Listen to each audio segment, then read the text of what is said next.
On est de retour à Parle-moi de santé pour un autre épisode. Ici, Alexis Goujon, physiothérapeute.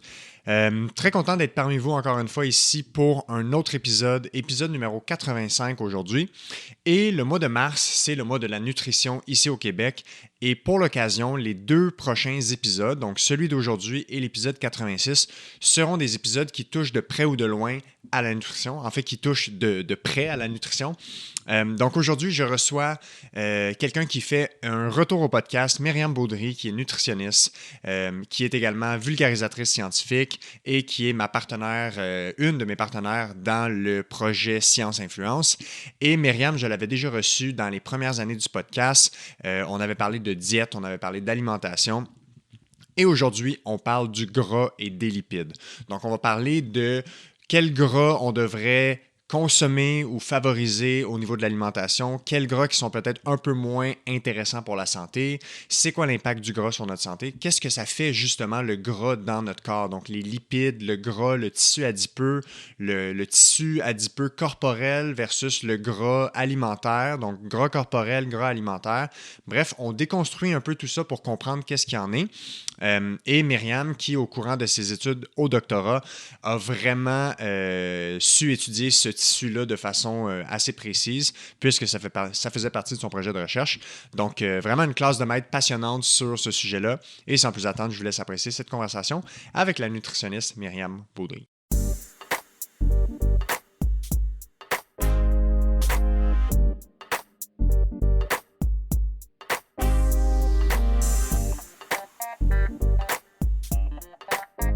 Alors, on est parti ce matin pour un autre épisode de Parle-moi de santé avec Myriam Beaudry qui fait un retour au podcast 4 ans plus tard. Comment ça va? Ça va bien, toi? Ça va très bien. Merci énormément d'avoir accepté l'invitation pour parler d'un sujet qui te passionne assurément et qui est un sujet très, très, très pertinent, intéressant. On va parler des lipides, les gras, le gras, en lien avec la grande sphère de la nutrition, de l'alimentation. On va essayer de comprendre qu'est-ce que c'est pas, qu'est-ce qui est bon ou mauvais là-dedans. Souvent, les gens ont beaucoup de questions en lien avec ça. Bref, il y a différentes diètes qui font une rotation pour revenir à la mode et des fois, c'est les lipides, des fois, c'est autre chose. Donc, c'est toujours pertinent de démystifier qu'est-ce qui est quoi là-dedans.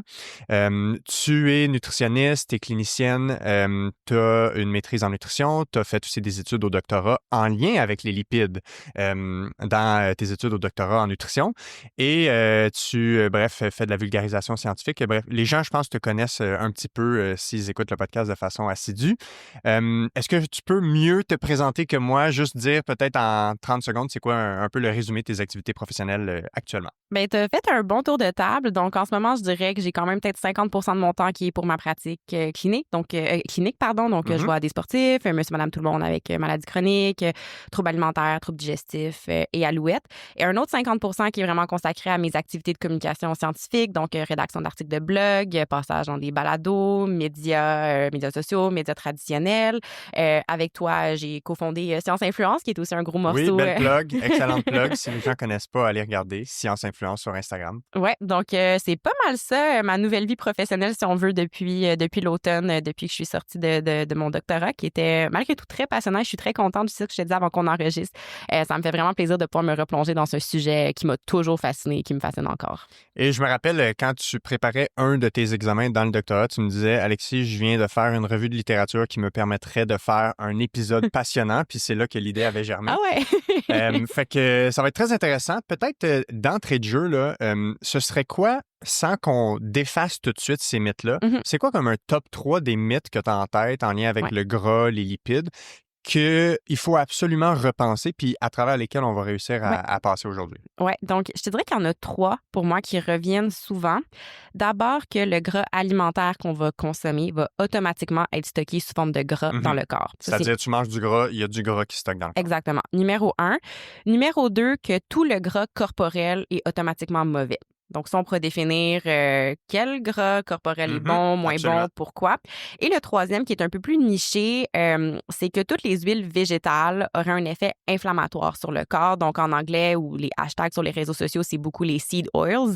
Donc, ça, c'est quelque chose que j'entends quand même beaucoup. Fait que je te dirais que mon gros top 3 qui regroupe gras alimentaire, gras corporel, puis certains types d'huiles en cuisine, ça touche pas mal ça. Excellent. Ça tombe bien, j'avais noté des questions en lien avec ça. Fait qu'on va pouvoir aborder ça. Moi, je suis un grand fan de définition. J'aime ça comprendre qu'est-ce qui est quoi avant qu'on essaie de savoir qu'est-ce qui est efficace, qu'est-ce qui est dangereux, qu'est-ce qui l'est pas.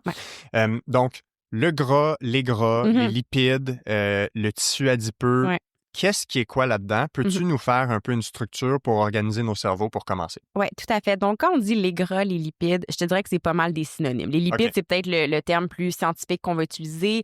Lipides, ça vient de lipos en grec qui veut dire graisse. Puis le ide à la fin, c'est juste dans la nomenclature en chimie, ça veut juste dire qu'on fait référence à des molécules. Donc, les gras, les lipides, là, c'est très interchangeable.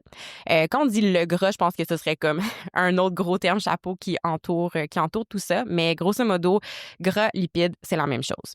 Tissu adipeux, parce que quand après on parle de gras, on peut faire référence justement au gras qu'on a sur le corps. Tantôt, je disais gras corporel. Le tissu adipeux, en fait, c'est l'organe dont la fonction principale est le stockage des gras dans le corps. Puis encore une fois, tissu adipeux, moi aussi, j'aime beaucoup les définitions, puis surtout les origines étymologiques. Adeps, pour adipeux, en grec, ça veut dire gras. Okay, donc, grosso modo, c'est ça. Et j'ajouterais peut-être quelque chose, un autre mot à ta liste de définition, acide gras, parce que dans tes questions, tu me parlais d'acide gras essentiel, machin et tout, on va y arriver. L'acide gras, c'est l'unité de base qui compose les gras. Donc, les lipides. Exactement. Donc, les lipides, si on les observe au microscope, sont composés d'acides gras principalement. Exactement. Avec d'autres affaires. Et je prends la peine de le préciser parce que la nature des acides gras va influencer s'ils sont bénéfiques ou non pour la santé. Et leur utilité en cuisine aussi, entre autres. Et quand tu dis la nature, tu veux dire qu'il y a des types d'acides gras. Oui. Et c'est ça qu'on parle. Exactement. Excellent. Donc, ce que je retiens, puis ça m'avait frappé, tu m'avais déjà appris ça dans le passé, que le tissu adipeux en soi, c'est un organe. Ouais. Du corps, comme le foie, comme le cœur. Donc, il y a une fonction, il sert à quelque chose. Il ne sert pas juste à le 1er janvier dire qu'on décide de faire une diète, là, évidemment, puis on va en reparler de ça aujourd'hui. À quoi ça sert, justement, le tissu adipeux? C'est quoi ses fonctions qui sont vraiment surprenantes et essentielles? Il y a 4 fonctions principales. Donc, la première que j'ai nommée, qui est le stockage d'énergie. Notre tissu adipeux, si on est 10 jours, 1 mois dans le désert sans accès à la nourriture, bien, on va survivre là-dessus. Donc, c'est l'organe qui est le plus efficace pour emmagasiner l'énergie dans le corps. Donc, numéro 1. Numéro 2, ça a des fonctions au niveau de la thermorégulation, donc pour préserver la chaleur du corps. Et on l'observe notamment soit chez des athlètes qui ont un pourcentage de gras qui est très bas, des gens qui souffrent de troubles alimentaires qui ont aussi une masse adipeuse qui est très faible. Ces gens-là ont souvent plus froid, toujours frileux, puis on le voit des fois dans les variations du corps. Donc, rôle important au niveau de la thermorégulation. Ensuite, rôle de protection mécanique. Donc, j'ai du gras qui est par-dessus mes muscles, par-dessus mon abdomen, qui va venir protéger les organes qui sont derrière.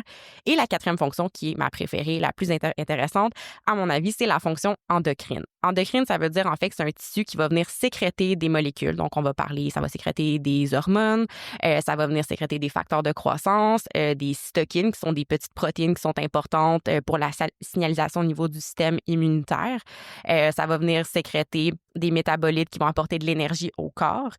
Donc, le tissu adipeux, c'est pas juste un gros organe qui est là, qui fait rien. Il est actif en permanence alors qu'on se parle en ce moment. Donc, c'est ça. C'est pas simplement un gros tas de gras, c'est vraiment un organe qui est actif en permanence et qui est essentiel pour la santé.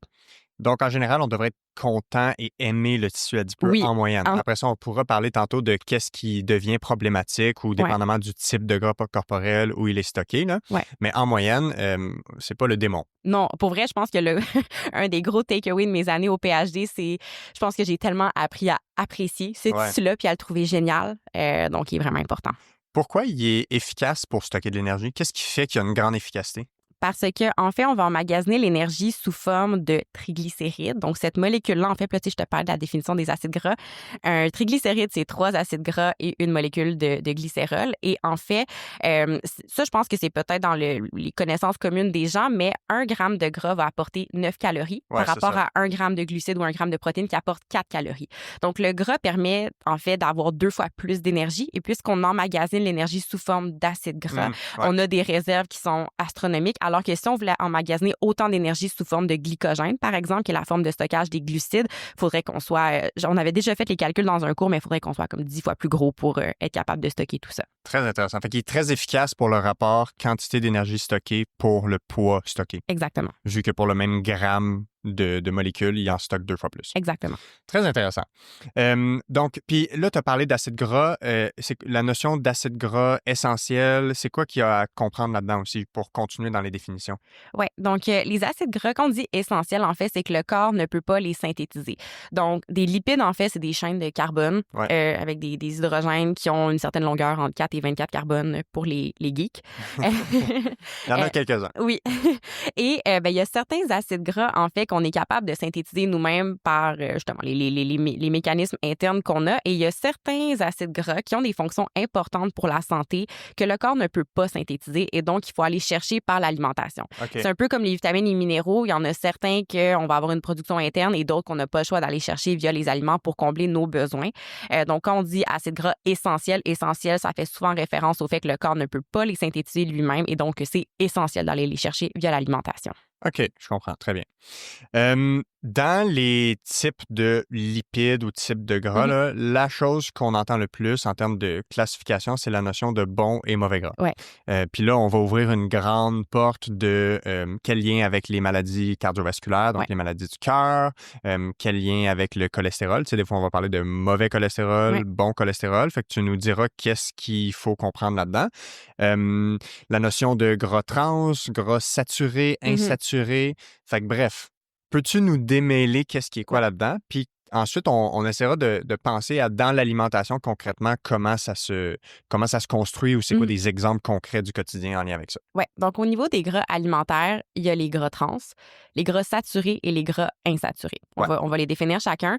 Gras trans, fait intéressant, ils sont bannis par Santé Canada depuis 2017 et depuis 2020, il n'est pas supposé avoir aucun produit à l'épicerie qui en contient. Puis ça, en fait, les gras trans, c'est produit en fait par une hydrogénation partielle, en fait, avec un changement au niveau de la fameuse chaîne de carbone et d'hydrogène, qui fait en sorte que si tu regardes la molécule, elle a un hydrogène vers le haut et un autre vers le bas. Donc, elle a une forme trans, en fait, donc de là le nom. Et ça, les gras trans, ça a été banni, en fait, parce qu'il y a un lien très, très clair entre leur consommation et l'augmentation du risque de maladies cardiovasculaires. Donc, ça va, entre autres, avoir l'effet de venir augmenter le mauvais transporteur du cholestérol, on pourra en reparler tantôt, et de diminuer le bon transporteur du cholestérol. Puis ça, on en retrouve principalement, justement, dans les produits de boulangerie, pâtisserie, friture, les shortening et tout ça, donc vraiment dans des aliments qui sont plus ultra transformés. Donc ça, c'est pour les gras trans.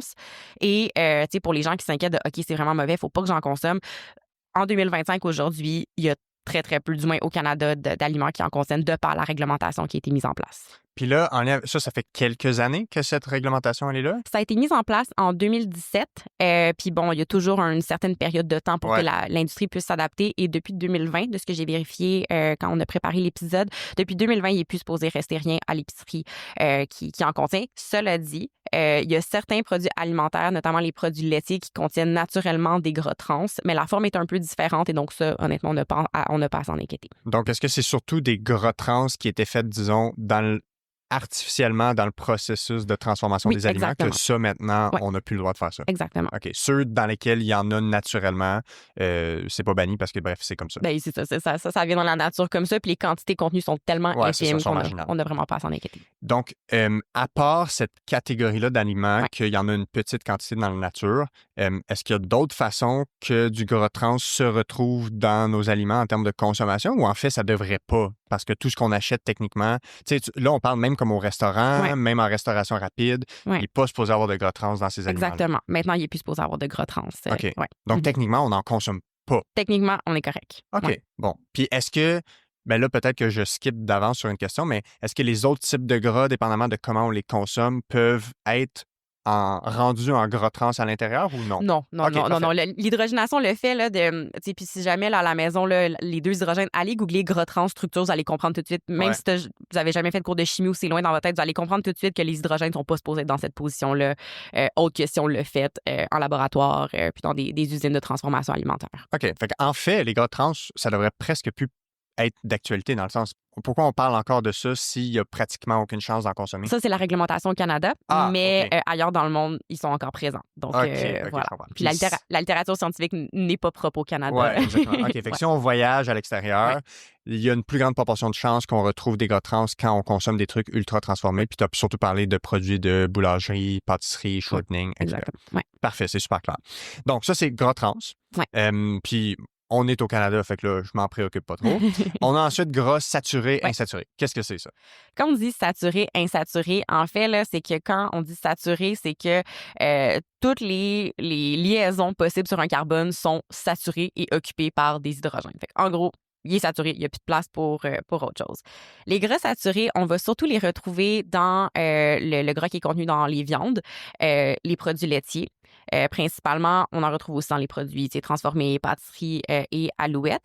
Et ça, ces gras-là ont été les plus associés, en fait, au risque de maladies cardiovasculaires. Cela dit, ça fait quand même débat parce que, tu sais, tantôt, je te mentionnais la longueur des chaînes de carbone. Et selon le nombre de carbone qu'un gras saturé va avoir, ça va avoir une influence ou non sur le risque de maladies cardiovasculaires. Je prends la peine de le nommer juste parce que dans l'espace public, on l'entend parfois il faut absolument réduire les gras saturés et que d'un autre côté, des gens vont être comme non, la science n'est pas si claire là-dessus. Ça fait encore débat selon la catégorie des acides gras. Mais règle générale, la consommation de gras saturés est associée à une augmentation du mauvais transporteur du cholestérol qui, lui, est intimement lié au risque de maladies cardiovasculaires. C'est ces gras-là qui sont appelés, entre guillemets, les mauvais gras, de façon vulgarisée. Là. Et un truc pour les identifier, en fait, là, on va en retrouver entre autres dans le beurre. Puis, bon, ça, c'est peut-être, tu m'arrêteras si c'est trop ma fascination pour les lipides qui parlent. Mais les aliments qui sont riches en gras saturés vont être soit solides à température ambiante ou semi-solides parce que puisqu'ils sont saturés, c'est comme des petites chaînes toutes droites qui peuvent super facilement s'empacter une par-dessus l'autre. Alors que les gras insaturés, où là, je vais arriver, eux, ils vont être plus liquides à température ambiante parce que puisqu'ils sont pas saturés, bien, ils peuvent pas s'empacter un par-dessus l'autre aussi facilement. Donc, tu sais, truc facile pour s'emplir du beurre, c'est riche en gras saturés parce que c'est solide à température ambiante. OK, parfait. Donc, gras saturé, entre guillemets, mauvais gras. Il y a déjà une plus grande nuance que ce qu'on entend souvent par rapport à... C'est pas l'ensemble des gras saturés qui sont nécessairement associés à un risque augmenté de maladies cardiovasculaires. Puis de ce que je comprends, c'est que on a dit qu'il peut y avoir différents nombres de carbone dans la chaîne qui forme ce gras-là.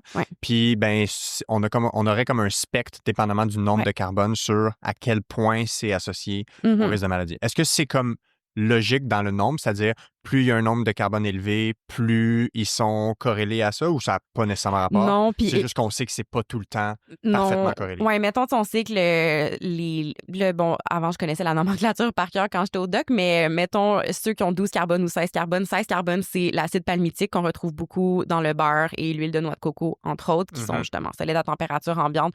Eux sont plus associés à des effets négatifs, alors que tu as le C14, qui, si je me trompe pas, est l'acide myristique qu'on va retrouver dans les produits laitiers, qui, lui, aura un effet plus neutre ou même bénéfique pour la santé. Donc, à ne pas tout mettre dans le même panier. Puis là, je veux pas que les gens se mettent à comme, mon Dieu, mes gras, ils ont combien de carbone? Non, on n'est pas là. C'est juste pour expliquer, en fait, d'où vient l'espèce de discours qui est parfois un peu... qui va encore susciter le débat dans l'espace public. Puis saturé, ça fait juste référence au fait que tous tes carbones potentiellement disponibles pour être en couple avec un hydrogène sont occupés. Donc, il y a comme c'est no vacancy pour la possibilité de former des couples. Exactement. C'est ça qui fait la structure un peu plus solide, rigide, comme si c'est bien structuré. Qu'est-ce que ça fait concrètement qu'il n'y ait pas de disponibilité pour des hydrogènes? T'sais, le fait que ce soit complet, là, pourquoi ça fait en sorte que c'est un gras qui est un peu plus associé à des maladies? En fait, je sais pas si c'est tant la structure chimique qui fait ça ou plutôt, une fois que ce gras-là est dans le corps, comment il va être utilisé et dans son processus de transformation, quel sous-produit il va créer. Parce que souvent, les lipides, c'est ça, c'est pas tant la molécule en soi, mais ça va être qu'est-ce qui résulte, en fait, du métabolisme de cette molécule-là qui se génère d'autres molécules qui, elles, vont avoir un effet bénéfique ou non. OK, je comprends. C'est pas en somme le gras, c'est peut-être dans son utilisation du corps, quels sont les produits secondaires qui vont en découler. Oui, exactement. Okay, intéressant. Parfait. Puis là, ensuite, on a les gras insaturés. Qui, eux, seraient communément appelés les bons gras. Oui, exactement. Puis là, gras insaturés, ce que ça veut dire, c'est que les carbones ne sont pas tous... Exact. Il y a des places pour former des couples. Exactement. Puis en fait, ça, c'est qu'il va y avoir un double lien, une double liaison dessus. Et là, dans les gras insaturés, on va parler des gras mono-insaturés. Donc, ça veut dire qu'il y a une double liaison, ce qui est le cas de l'huile d'olive, par exemple. Et tu as les gras polyinsaturés qui, eux, sur toute la chaîne de carbone, vont avoir plusieurs doubles liaisons, ce qui est le cas notamment des acides gras oméga 3 et oméga 6. Et tu cuisines avec de l'huile d'olive, j'imagine. Oui. As-tu déjà fait de la vinaigrette avec de l'huile d'olive? Ouais. Est-ce que par accident, tu l'as déjà mis au frigo, puis le lendemain, tu l'as sorti, puis elle était toute solide? Ouais, trop souvent. La raison pourquoi ça se produit, alors que si tu fais une vinaigrette avec de l'huile de canola qui contient surtout des oméga 3 et 6, mono-insaturé, il y a juste une double liaison. Fait que à température ambiante, ça va pas s'impacter un par-dessus l'autre pour devenir solide, mais quand il y a une réduction de la température, ça fait changer la conformation des liens et donc là, l'huile d'olive va toutes se pacter une sur l'autre et va devenir solide. Donc, c'est pourquoi l'huile d'olive, quand tu la mets au frigo, elle se solidifie alors que l'huile de canola, température pièce, dans le frigo, ça va pas solidifier. Très intéressant. Donc, mono versus polyinsaturé, c'est vraiment juste par rapport au nombre de doubles liaisons. Exactement. Puis là, la double liaison, on parle du pont entre le carbone et l'hydrogène. Ça va être genre 2 chaînes de carbone qui vont... Attends, là, mon Dieu, oui, c'est ça. Il va y avoir un seul carbone, mais tu sais, tu as un double lien. OK, parfait. Tu me fais ressortir mes cours de chimie. Non, mais là, j'ai pas accepté ça. C'est juste, je suis quand même plus curieux, mais c'est vraiment pas important pour la compréhension de ça. Ouais. Donc, tu as donné quelques exemples des gras insaturés. Mono, on pense à l'huile d'olive principalement. Y en a-tu d'autres comme fréquemment connus? Oui, donc tout ce qui est les noix, les amandes, les noix de macadam, cajou et tout ça qui vont être riches en gras mono-insaturés. Polyinsaturés, vraiment toutes les huiles végétales, les poissons, justement saumon, hareng, maquereau, sardines qui sont riches en oméga 3, graines de lin, noix de Grenoble, un peu plus des gras polyinsaturés. Puis c'est bon de savoir aussi en fait que tous les aliments contiennent un bon mélange de tous c'est la proportion. Oui, exactement. Donc, tu sais, du saumon qui est riche en oméga 3, il contient pas juste des oméga 3. Il va aussi contenir un peu de gras monoinsaturés, un peu de gras saturés. C'est vraiment une question de proportion. OK, c'est juste qu'ils sont plus riches en gras saturés ou insaturés. Exactement. OK. Puis là, dans les gras, je reviens juste une marche en arrière. Les gras saturés, tu avais parlé du beurre, tu avais parlé de l'huile de coco, si je ne me trompe pas. Oui. Est-ce qu'il y a d'autres exemples communs qu'on connaît bien de ces gras saturés? Vraiment, je te dirais, tu l'as bien nommé, le beurre, l'huile de coco, la viande et les produits laitiers. C'est vraiment les principaux qu'on va retrouver. OK, parfait.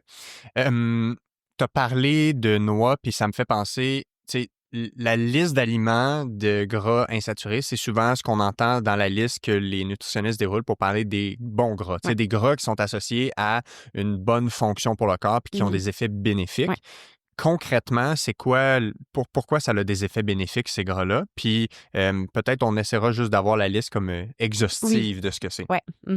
Donc, en fait, justement, ça réfère un peu à ce que je te mentionnais tantôt où c'est pas tant le gras direct quand il arrive dans le corps, qu'est-ce qu'il fait, lui tout seul, mais après, comment le corps l'utilise. Donc, en fait, tout ce qui est les gras monoinsaturés et polyinsaturés vont permettre la production d'autres molécules qui sont bénéfiques au niveau de la réduction de l'inflammation, au niveau de la réduction des mauvais transporteurs du cholestérol. Puis on va pour définir ça dans un futur proche. Donc c'est ça. Puis en fait aussi, dans la structure des molécules, il y en a certaines qui sont plus prônes que d'autres à l'oxydation. Puis l'oxydation, pour faire ça très, très simple, là, c'est vraiment juste que tu viens changer la structure de la molécule à un point où là, c'est comme un déchet dont il faut se débarrasser. Puis l'oxydation, si jamais tu as un pot de noix que tu as oublié au soleil quelque part pendant plusieurs mois, tu l'ouvres, ça sent le ranci. Donc ça, c'est en fait un phénomène d'oxydation. Puis quand tu laisses les noix dans l'armoire trop longtemps, oui, ça exactement, fait la même chose, exactement. Donc c'est ça. Alors dans le corps, il y en a certaines qui vont être plus prônes justement à se faire oxyder, à venir générer d'autres molécules qui sont plus inflammatoires pour le corps. Donc en gros, c'est un peu pour ça qu'on les définit comme étant bonnes ou mauvaises pour la santé. OK, parfait. Fait que poisson gras, on a l'huile d'olive, on a plusieurs noix que tu as mentionnées. Les avocats. Toutes les graines, donc graines de tournesol, graines de citrouille, graines de lin, graines de chia, graines de chanvre, voilà. Des fois, il y en a qui disent qu'il y a des bonnes noix puis il y a des mauvaises noix. Est-ce qu'il y a vraiment une séparation à faire? Honnêtement, ou en soi, non? Mangez les noix que vous aimez, il n'y a vraiment pas de stress. Okay, parfait. C'est comme ça, c'est genre du micro-détail où, disons, quelqu'un, je sais pas, là, qui manque de sélénium dans son alimentation, ben on sait que les noix du Brésil sont particulièrement riches aussi. OK, on est dans des trucs individualisés. Oui, c'est vraiment du micromanagement que pour monsieur, madame, tout le monde, mangez les noix que vous voulez. Règle générale, on ne se préoccupe pas trop de ça. On mange diversifié, on mange des noix. Tout le monde est content. En plus, c'est bon des noix. Oui, c'est vraiment bon. OK, super. faut parler de cholestérol parce que là, t'as ouvert une porte par rapport à ça. Donc, il y a comme différents trucs que je voudrais comprendre. Il y a la notion de cholestérol alimentaire, OK? Puis, il y a ce que les gens comprennent, le cholestérol, tu sais, le HDL, LDL, le bon, le mauvais cholestérol. Il y a plein de gens au Québec ou ailleurs dans le monde qui prennent des médicaments pour le cholestérol parce que, de ce que je comprends, c'est un facteur de risque, le mauvais cholestérol associé aux maladies cardiovasculaires. Je te laisse aller. Pars-nous une classe de maître sur le cholestérol pour qu'on comprenne qu'est-ce qui est quoi. Oui, puis je vais d'abord debunk la façon qu'on a. Tu sais, des fois, en vulgarisation, on simplifie des choses, mais on vient perdre des gros détails. Puis, tu m'as peut-être entendu le dire, j'ai jamais dit bon, mauvais cholestérol, je parle de transporteur. Parce que le cholestérol, c'est la même molécule. Le cholestérol que tu as dans tes œufs, dans ton alimentation et le cholestérol que ton corps va synthétiser, parce que ça, le cholestérol, on en synthétise. C'est important pour la formation d'hormones sexuelles, la production de la bile qui est essentielle pour la digestion des lipides, entre autres. On parle de la même bébite, là.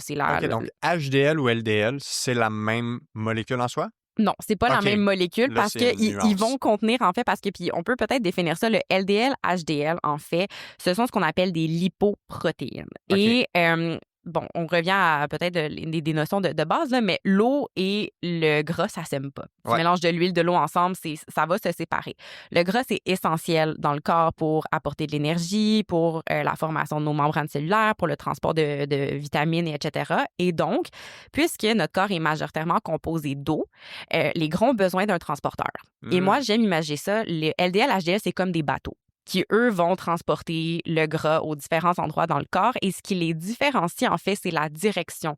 Donc, où est-ce que le bateau s'en va? Puis aussi de quoi est composé le fameux bateau, parce que tu peux avoir un gros paquebot il y a une faille dedans, il y a du pétrole qui sort, puis ça vient salir tout ce qu'il y a autour, et l'autre qui est le beau bateau qui vient enlever tout le plastique des océans. Mettons genre un voilier. Oui, mettons oui, mais il faut que ce soit un super voilier, par contre. OK, c'est bon. C'est ça. Donc, le LDL, HDL, en soi, oui, ils vont transporter du cholestérol, mais ils ne sont pas uniquement composés de cholestérol. Eux, ce sont des transporteurs.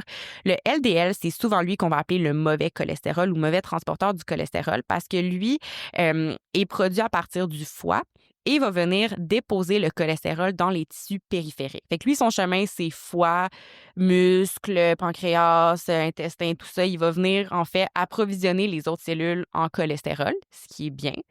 Par contre, s'il y en a trop, là, ça devient problématique parce que là, ça s'accumule, ça vient causer des dommages cellulaires, de l'inflammation et tout ça.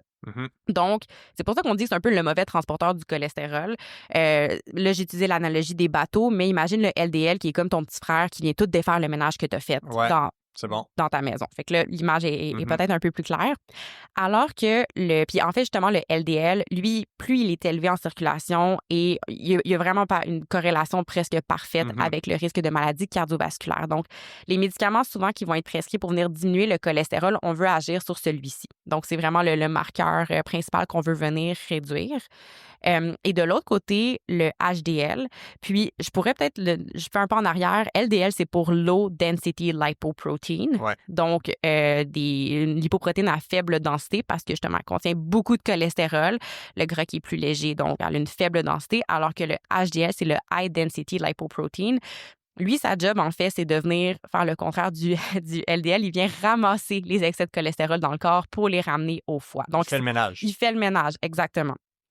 OK. Fait que, dans le fond... Je te laisse m'arrêter pour clarifier au besoin. Oui, puis en même temps, je me dis, si moi, je suis capable de le répéter, ça veut dire que probablement que les auditeurs le comprennent aussi. Fait que l'idée de dire bon, mauvais cholestérol pour parler du LDL, HDL, c'est comme un raccourci intellectuel. C'est par rapport à la qualité du transporteur en soi. Exactement. Parce que le LDL, c'est pas du cholestérol. Non. C'est une lipoprotéine qui est notre paquebot transporteur. Puis dans le paquebot, il y a du cholestérol, mais il y a d'autres affaires aussi. Exactement. OK. Puis sur le paquebot, ou en fait, sur le bateau, que tu sois sur le bateau HDL ou LDL, le cholestérol est pareil. Oui, c'est la même molécule. Ce qu'il va faire, où est-ce qu'il va s'accumuler, c'est ça qui va faire varier la chose. Oui, exactement. OK. Parce qu'au début, ton HDL, il n'y en a pas beaucoup, mais plus il se promène en circulation, plus il va ramasser du cholestérol et là, sa densité va changer. Il finit par être ramassé par le foie qui, lui, va s'occuper de prendre le cholestérol, faire autre chose avec, mais le HDL va avoir fait le ménage, justement. OK, parfait. Puis, ben là, Je, je lui donne un scoop parce que je vais recevoir Benoît Arsenault, Ouais. puis l'épisode va être diffusé comme back-à-back Ouais. parce que ce sera le mois de la nutrition Ah, en lui mars. aussi, c'est... Puis je sais qu'on va en parler Ouais. en masse de ça parce que Ouais. c'est assurément comme un de ses champs de recherche, Ouais. puis il s'intéresse beaucoup à comprendre le lien entre, Ouais. bref, tout plein de marqueurs sur la santé, les maladies cardiovasculaires. Mais juste pour mon besoin intellectuel Oui, actuellement de comprendre ça, en soi, si c'est la même molécule, Ouais. quand est-ce qu'on dit que le cholestérol, parce que de ce que je comprends, c'est qu'il y a des fonctions utiles, c'est Absolument. nécessaire Absolument. pour des fonctions que tu as parlé tantôt. Euh, Quand est-ce que le cholestérol nuit? C'est-tu dans son accumulation à certains endroits? Mhm. OK, c'est ça en soi. Ouais, c'est son accumulation à certains endroits. Puis le LDL, tu sais, pour revenir aux maladies cardiovasculaires, à la fameuse la plaque, l'athérosclérose, en fait, le LDL, puisque c'est une petite molécule, de par sa taille, elle peut plus facilement venir s'infiltrer dans les tissus. Et là, quand elle arrive là, le cholestérol, lui, peut réagir avec d'autres molécules à cet endroit-là, ce qui vient créer une réponse inflammatoire, OK, un ouais. recrutement de cellules immunitaires qui crée de l'inflammation. Puis là, tu as certaines cellules, les cellules spumeuses, qui vont venir faire l'espèce de petite mousse qui vient créer la plaque. OK. Alors que le HDL, Parfait. lui, il s'en va pas s'infiltrer dans les tissus. Lui, il s'en va ramasser puis il ramène ça au foie. Excellent. Plus de détails à venir dans l'épisode. Ouais, mon oncle. Qui risque d'être le prochain épisode. Là, Puis Benoît logiquement. risque de te parler d'une autre, la LPA, pour peut-être le scooper, qui est Ouais. comme un LDL dommageable plus. OK. Je le laisse en parler. Ça marche, Ouais. ça marche. Le podcast est présenté par Overview. C'est une plateforme en ligne pour les professionnels de la santé où tu peux t'abonner pour avoir accès en tout temps à une synthèse de tous les guides de pratique clinique en réadaptation musculo-squelettique. Donc, tu te demandes si une intervention serait recommandée ou non pour une patiente que tu as vue cette semaine. En quelques clics sur Overview, tu as réponse à ta question. C'est une ressource fiable, innovante dans le transfert de connaissances et ça permet d'avoir accès rapidement aux meilleures pratiques, chose que je valorise grandement personnellement comme physiothérapeute dans mon travail.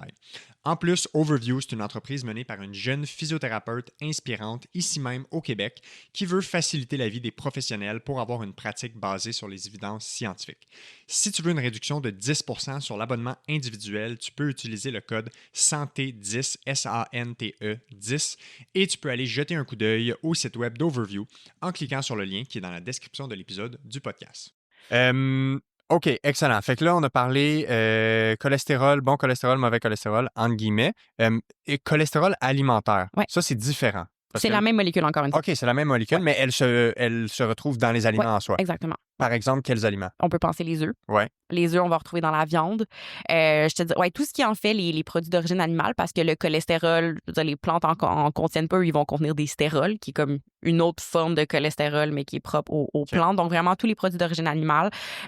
Puis, on peut penser plus spécifiquement aux œufs qui sont fréquemment consommés. Les crevettes, qui est un fruit de mer, en contiennent quand même pas mal. Mais ultimement, c'est la même molécule.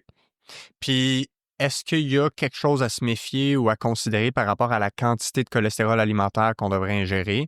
On peut entendre des fois, il y a des personnes qui vont parler de tant de jaunes d'œufs par semaine. Après un X nombre, ça peut être nocif. Est-ce qu'il y a des choses réelles là-dedans ou qu'est-ce qu'on devrait savoir?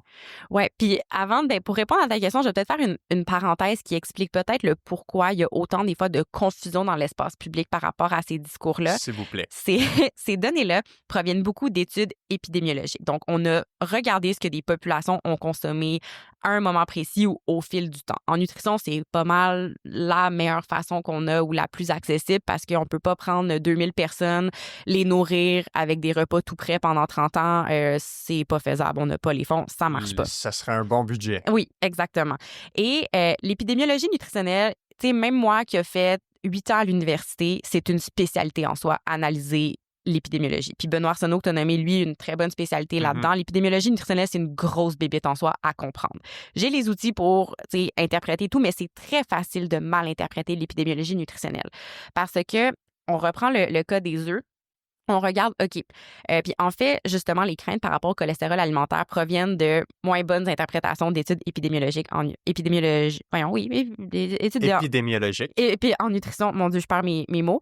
Et il y avait autrefois été observé que les gens qui consomment beaucoup de cholestérol alimentaire, donc soit viande, œufs et alouettes, ont un plus grand risque de mortalité 30 ans après par rapport à ceux, disons, qui en consomment 300 mg de moins, par exemple.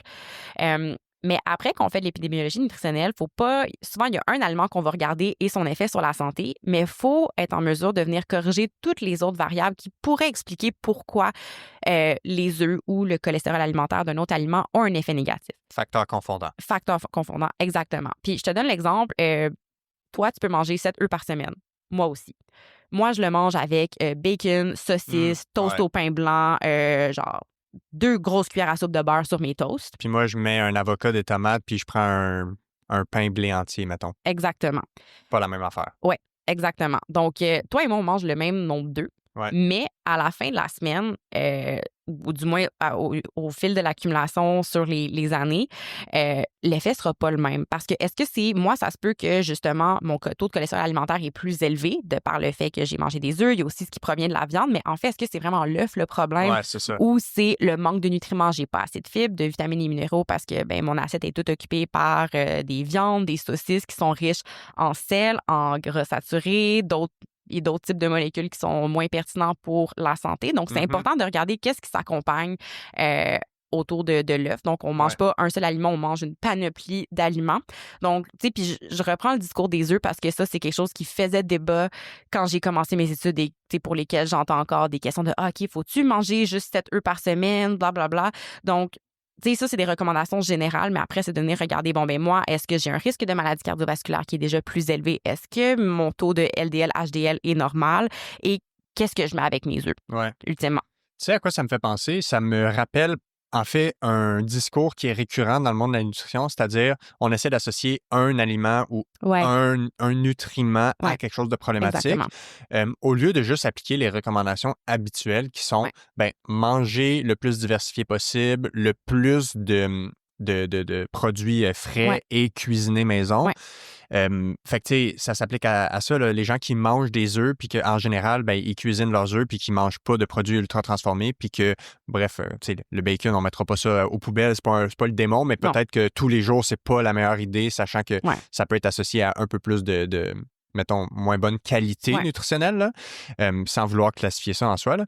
Fait que dans le fond, c'est relativement simple. On n'a pas besoin de se poser la question, est-ce que l'œuf en soi est un problème? C'est plus l'ensemble de l'alimentation, à quoi ça ressemble, puis c'est ça qu'on devrait, c'est à ça qu'on devrait s'intéresser. Oui, puis c'est après, justement, disons que là, tu manges 2 œufs par jour, fait que ça fait quoi, 14 par semaine? Tu fais, wow, OK, est-ce que comme... C'est pas mal ça que je fais, moi. Oui. Presque. Mais tu sais, c'est après de dire, bon, mon Dieu, est-ce que je me mets en danger? Mais après, justement, moi, je vais regarder, écoute, tu as 2 œufs dans ta journée, mais qu'est-ce que tu manges le reste de la journée? C'est qu'est-ce que tu fais? Est-ce que tu es actif? Est-ce que tu fumes? Est-ce que tu bois beaucoup d'alcool? Est-ce que tu dors bien? Il y a tous ces autres facteurs-là. Il n'y a pas un seul aliment qui va nous donner ou nous enlever la santé. Et disons que je te dis, OK, Alex, on enlève les œufs de ton assiette. Par quoi tu les remplaces? Si tu les remplaces par rien, ça fait que tu as des cravings de fou en après-midi puis tu te mets à grignoter n'importe quoi, ou tu le remplaces par quelque chose qui est pas aussi intéressant d'un point de vue nutritif. Il y a tout le temps cette individualisation-là à faire et c'est pour ça qu'en alimentation, on a le discours parfois un peu plate, mais qui est tellement important. La variété, c'est super important parce que tu peux pas, quand tu manges varié, tu peux pas consommer trop de quelque chose et tu t'assures d'aller chercher tout ce que tu as de besoin.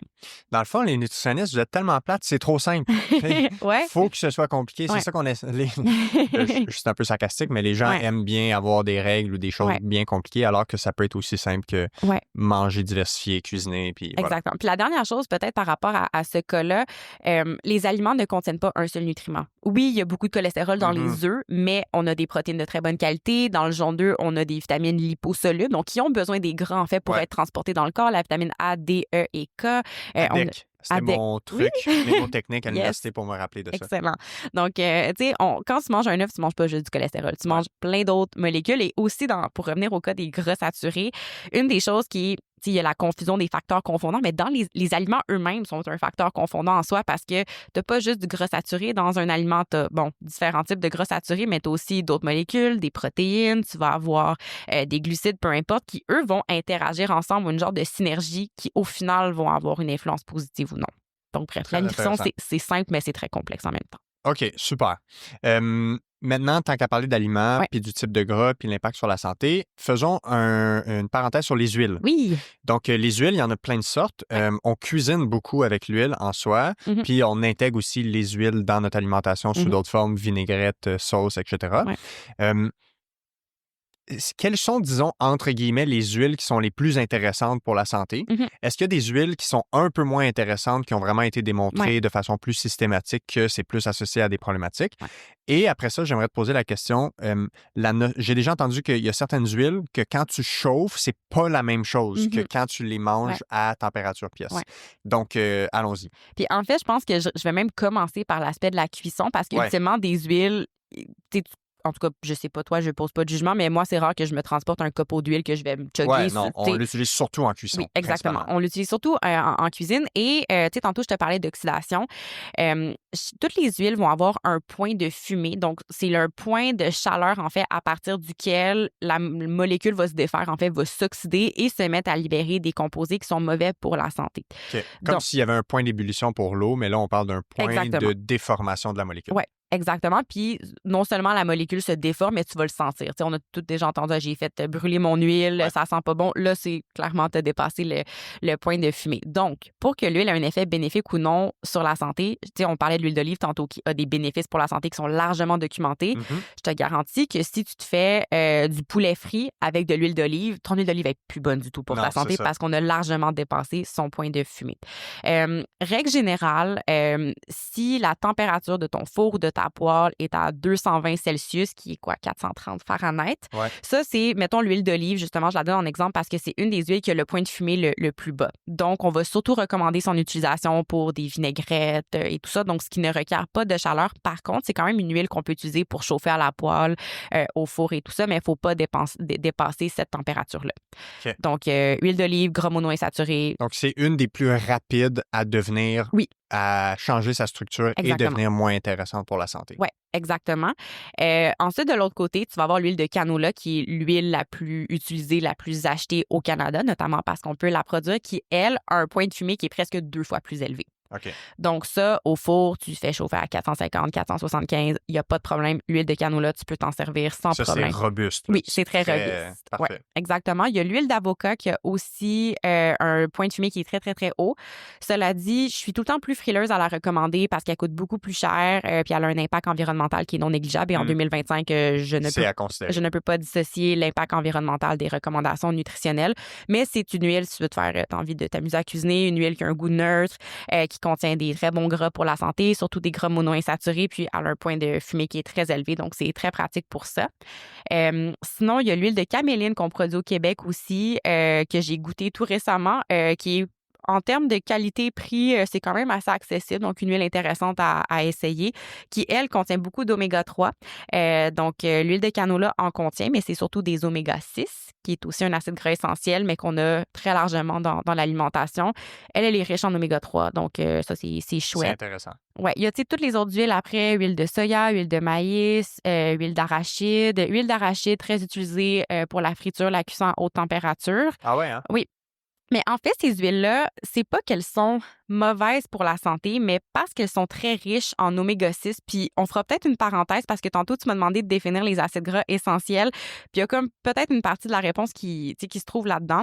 Oméga 3 et oméga 6, c'est des gras polyinsaturés qui sont essentiels. Donc, il faut consommer dans l'alimentation.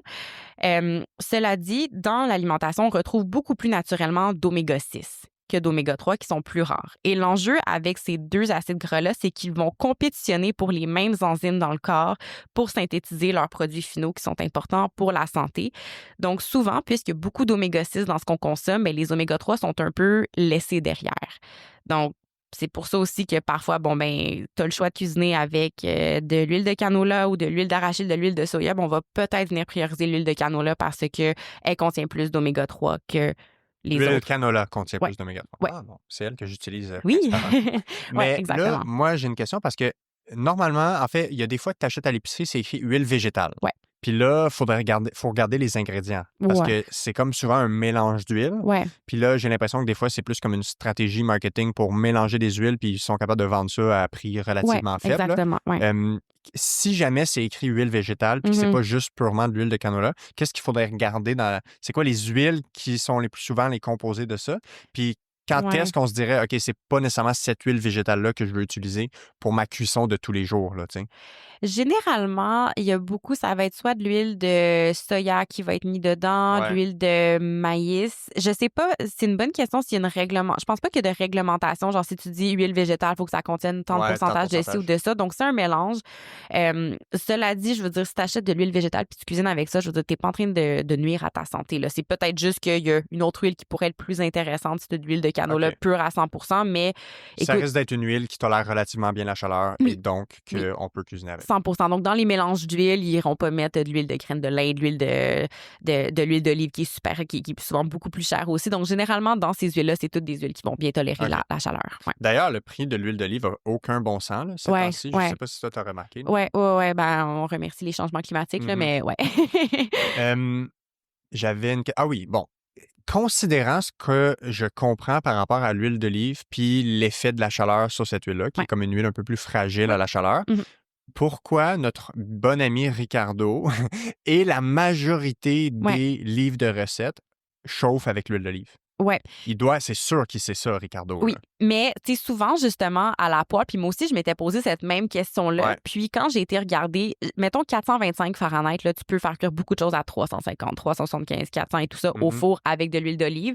Et la température à la poêle, mettons que tu vas à genre médium élevé, selon la puissance, généralement, tu ne vas pas dépasser cette température-là. Okay. Donc, c'est pour ça. Mais moi aussi, je m'étais posé la question parce que j'étais comme, ben là, ça marche pas. Ben, c'est ça. Mais non, généralement, à la poêle et tout, tu vas pas dépasser ce point de fumée-là. Par contre, si t'es pour mettre ta poêle au maximum pendant 10 minutes, je serais peut-être frileuse sur l'huile d'olive. OK. Fait qu'en moyenne, de cuisiner avec l'huile d'olive, la majorité du temps pour ce qu'on fait, on est pas mal tout le temps à comme médium là, ou médium élevé. Exactement. C'est rarement un problème en soi.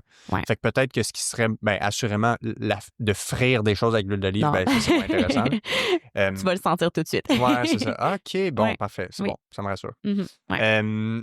On recommande souvent, ou je ne sais pas si c'est à tort que j'ai vu ça passer, l'huile de pépins de raisin pour frire. Est-ce qu'elle fait partie des huiles qui est comme plus élevée en température aussi? Donc, intéressante aussi? Oui, exactement. C'est quoi l'autre? T'en as nommé une autre? Huile d'arachide. Oui, huile d'arachide. Il y a l'huile de cartame qu'on retrouve aussi beaucoup dans les mélanges d'huile et tout ça. Puis, il y a un très bon article de Verdict Santé qui est comme une sous-catégorie de Protégez-vous, si je me trompe pas, où ils ont fait un très, très beau guide, justement, où est-ce qu'ils ont interviewé des nutritionnistes, des chercheurs dans le domaine de la chimie alimentaire et tout ça, où est-ce qu'ils font une espèce de guide des différentes huiles, leur utilité au niveau du goût, l'utilisation en cuisine et leur point leur point de fumée. C'est un très bon guide auquel on peut se référer, mais de façon générale, huile d'olive, à moins de la mettre au max, tu peux cuisiner avec. Mais moi, puisque tu vois, elle coûte cher, j'aime la garder pour des vinaigrettes où je peux davantage apprécier son goût, alors que l'huile de canola, c'est une huile qui a un goût très neutre, j'ai déjà tellement de saveur dans la poêle que c'est elle que je vais utiliser pour la cuisson. Mais ça, c'est ma préférence personnelle. Mais je te dirais que, mettons, huile d'olive, huile de canola, on a ça dans nos cuisines, on est bien correct. On est content. Ouais. OK, pas besoin d'avoir 10 huiles. Là. Non, exactement. OK, bon, intéressant. Je pense que ça fait le tour sur les huiles. On a parlé de l'inflammation. Mais ça, justement, je veux comme le préciser parce que c'est une question, ça, que j'ai beaucoup en consultation et que je reçois beaucoup sur les médias sociaux. L'aspect, oméga 3, oméga 6, de par le fait qu'on a beaucoup plus d'oméga 6 dans l'alimentation. Les oméga 6 dans le corps, quand je te disais que selon qu'est-ce qui se passe, le métabolisme et tout ça, eux peuvent venir plus facilement produire des molécules qui seraient inflammatoire. Donc, tout le discours ambiant de les huiles végétales et tout, c'est inflammatoire et tout ça, ça provient de cette logique-là. Cela dit, les oméga-6, ils sont essentiels pour la santé. On en a besoin, puis ce qui a été documenté, c'est que même si on en consomme beaucoup, c'est pas forcément associé. Tu sais, il y a toujours qu'est-ce qui se passe dans le corps et après, est-ce que ça se traduit en une manifestation clinique qui est importante. Ouais. Donc, oui, les oméga-6, on en a beaucoup. On devrait consommer plus d'oméga-3, mais c'est pas parce que tu consommes des huiles qui sont riches en oméga-6 que tu viens foutre le feu dans ton corps. Okay. Donc ça, que ce soit bien clair, ça ne se traduit pas en maladies chroniques plus importantes et tout ça. Puis en fait, souvent, encore une fois, pour revenir à l'épidémiologie nutritionnelle, les oméga-6, on en retrouve beaucoup aussi dans les huiles qui sont utilisées dans la production d'aliments ultra transformés. Donc, est-ce que c'est l'huile végétale qui est utilisée dans la production qui cause le problème de santé ou c'est le niveau d'ultra-transformation de l'aliment, la quantité riche en gras, en sel, en sucre et tout ça qui est contenu dans l'aliment qui est problématique? Donc, le take-home, les huiles végétales, ça ne vient pas systématiquement causer de l'inflammation dans le corps ni des problèmes de santé. OK, très, très bon point à retenir. Le beurre. Le beurre. Parlons un peu du beurre. Bon, c'est un élément, un aliment qui est utilisé en cuisine pour plein d'affaires. Tu sais, assurément en gastronomie, comme très, très, très utilisé. Là, moi, je suis un fan de l'émission Les Chefs. Oui. Puis t'as Jean-Luc Boulay qui dit toujours « plus de beurre, plus de beurre ». C'est quoi, mettons, qu'est-ce qu'on devrait savoir par rapport à, mettons, la quantité de beurre qui est modéré, qui a de l'allure, qui est acceptable, versus de tout cuisiner avec le beurre. C'est quoi l'équilibre à trouver là-dedans, sachant qu'il n'y a pas un aliment en soi qu'on doit absolument proscrire de nos cuisines? Oui. Donc, le beurre, en fait, ça contient davantage, pour revenir à mes fameuses chaînes de carbone, là, le C16, l'acide palmitique, qui, lui, a des effets négatifs plus documentés sur la santé. Cela dit, le beurre, c'est pas juste de l'acide palmitique, là, c'est quand même un produit laitier qui vient avec d'autres molécules.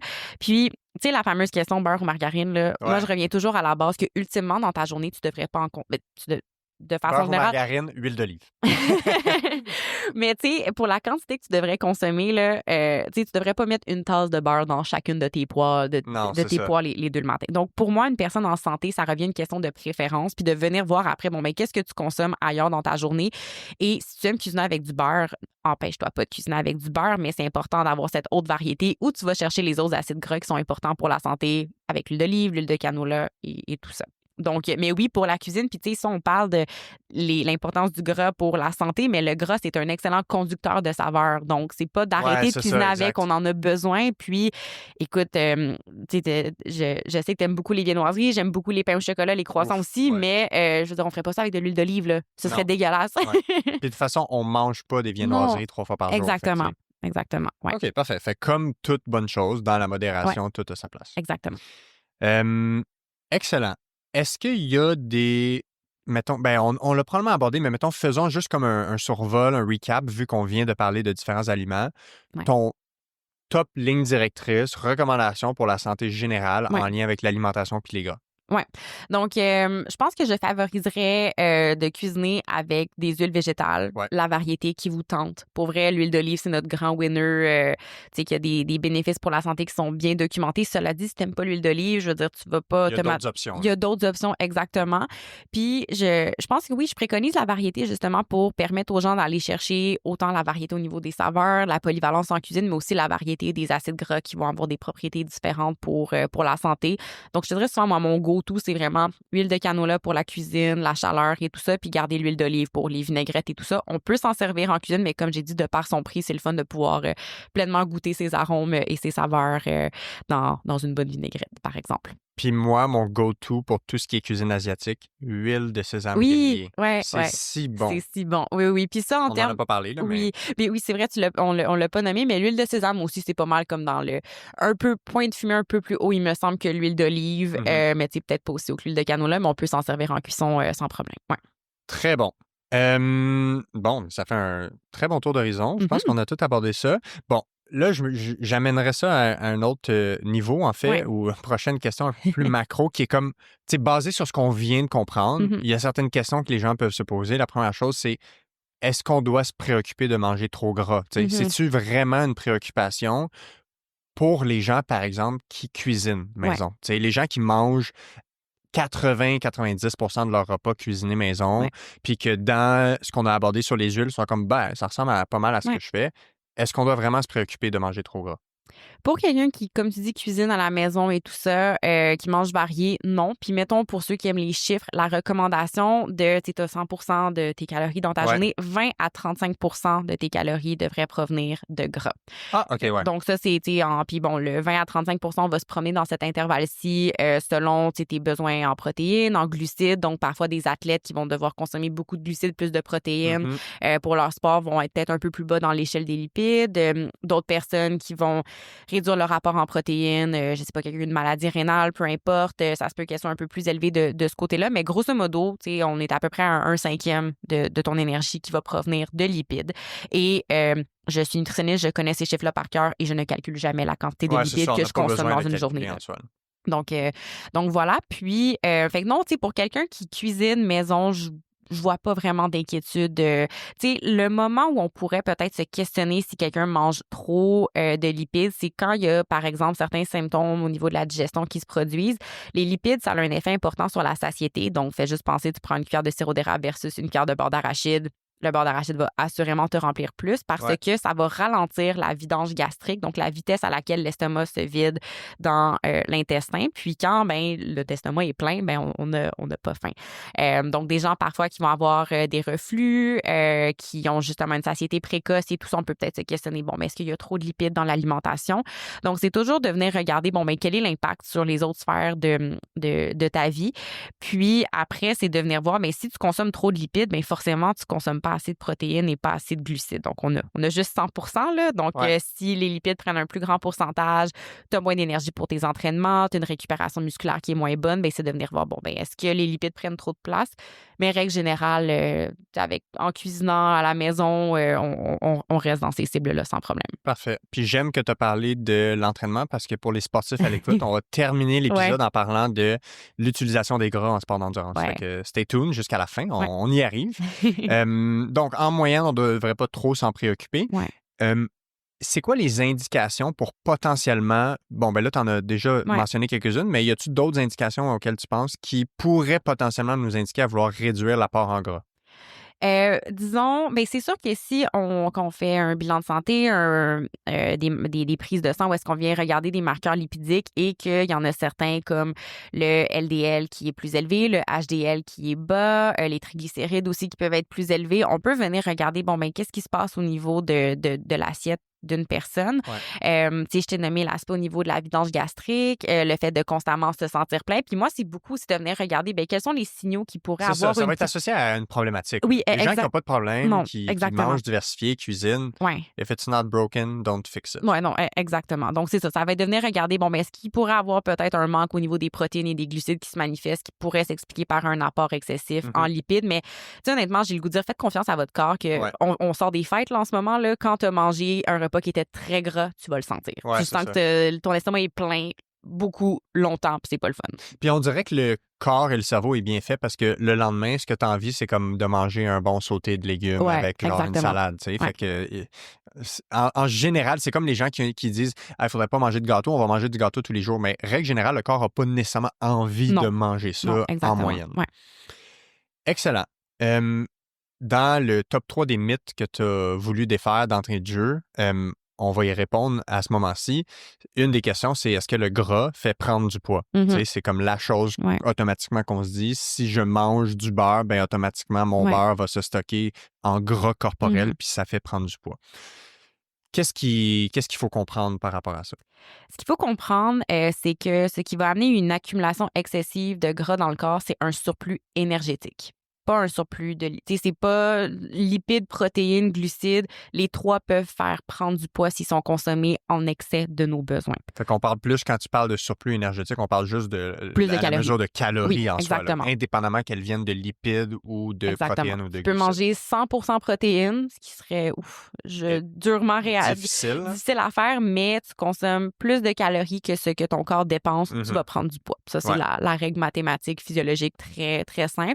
Cela dit, on a souvent, dans les années 2000-2005, ma tante est nutritionniste retraitée maintenant, puis c'est intéressant de voir parce qu'elle, quand elle était à l'école, quand on parlait de mesures pour la perte de poids, les diètes faibles en lipides étaient beaucoup ce qui était recommandé parce que, on revient à ce que j'ai dit au début, 1 gramme de lipides va apporter 9 calories. Donc, c'est plus dense en énergie. Exactement. Donc, c'est beaucoup plus facile si tu prends, t'as un gros bol avec des bleuets versus un gros bol de noix. Il y en a un qui va contenir presque 1000 calories alors que l'autre en contient à peu près 50. Donc, c'est beaucoup plus facile de venir dépasser peut-être son apport en calories journalier avec les gras. Par contre, systématiquement, si tu manges du gras, ça ne va pas être stocké directement en gras dans le corps, puis en excès. Tes gras t'amènent plus vite à la satiété. Oui, exactement. Il y a ce mécanisme-là aussi qui va réguler ça. Exactement, oui. OK. Fait qu'en moyenne, c'est pas un problème, là. Non, exactement. Puis le gras, je veux dire, quand on le consomme après, dans le corps, il va être utilisé pour l'énergie. Justement, il apporte 9 calories par gramme de gras, puis notre corps a des besoins énergétiques qui vont être assez importants, donc ça va être utilisé pour ça.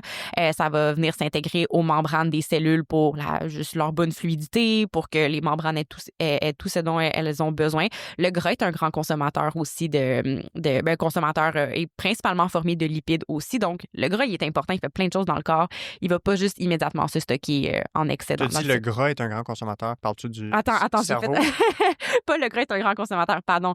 J'allais dire le cerveau, lui, est principalement composé de lipides. J'allais dire c'est un grand consommateur, mais non, le cerveau consomme surtout des glucides, mais la composition de ses membranes est principalement des gras. Ouais. Très intéressant. Merci de m'avoir repris. Non, c'est bon. Je me disais qu'il y avait de quoi que je n'avais pas compris là-dedans. OK, parfait. C'est une question relativement simple, finalement, en fait. Oui, elle est très simple, mais puis aussi, je veux, tu sais, on parlait du tissu adipeux au début, les gens sont comme, mais non, mais je veux pas accumuler du gras. Non, mais si tu as accumulé du gras, tu veux que ce soit dans ton tissu adipeux. C'est l'organe qui est fait pour ça. Versus de l'accumuler où? Parce que dans le fond, toutes les cellules dans notre corps, on a une petite goutte de lipides, dans le fond, une petite goutte de gras. On en a dans les muscles, le pancréas, le foie et tout ça. Puis, quand le gras ne peut plus se stocker dans le tissu adipeux, qui est comme le maître, tu sais, pour stocker tout ça, bien, ça va se stocker dans les organes. Et eux sont pas aussi outillés pour gérer l'accumulation de gras, ce qui vient causer de la dysfonction, de la résistance à l'insuline et à l'ouette. Donc, le gras, si on a l'accumuler, on veut que ce soit dans le tissu adipeux. Versus dans le foie. Les muscles, le cœur, le pancréas, les autres organes et tout ça. C'est vraiment l'idée de stocker du gras dans nos organes vitaux, ça, c'est pas bon. Ça cause des problématiques. Exactement, oui. OK, parfait. C'est pour ça qu'on parlait de gras corporel, puis le gras, dépendamment où il est stocké, c'est pas nécessairement un problème. Fait que, le gras au niveau des fesses puis des cuisses, par exemple, qui est un gras plus dans le tissu adipeux en périphérie, c'est beaucoup moins problématique que le gras au niveau de l'abdomen qui recouvre nos viscères. Oui, puis en fait, même là, pendant que tu es là-dessus au niveau du gras, au niveau des cuisses et des fesses que les femmes, on a majoritairement avant la ménopause, j'entends tellement de femmes critiquer cette partie-là de leur corps. Les filles, pour vrai, là, on est tellement chanceuses d'avoir ça. Le gras situé à cet endroit-là permet de, tu sais, je te parlais des molécules que ça sécrète, permet de sécréter des molécules qui vont améliorer la sensibilité du corps à l'insuline, qui a des effets plus bénéfiques pour la santé. Donc, au niveau du risque de maladies cardiovasculaires, pour plusieurs raisons, mais entre autres celle-ci, les femmes, notre risque est plus bas avant la ménopause que les hommes en raison, entre autres, de cette accumulation de gras qui est bénéfique et qui se fait pas au niveau de l'abdomen. Très intéressant. Aimez vos cuisses. Bon message d'espoir à retenir.